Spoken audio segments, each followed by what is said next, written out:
Domates çorbası. Türk domates çorbası.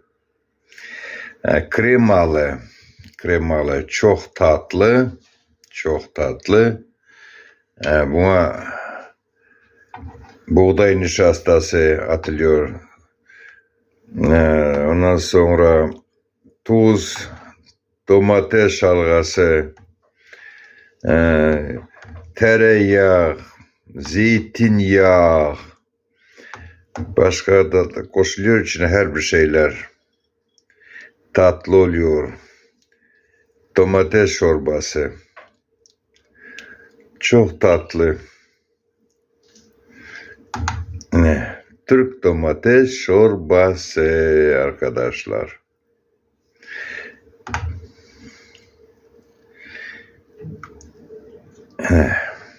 Etsiz. Et yok. Etsiz.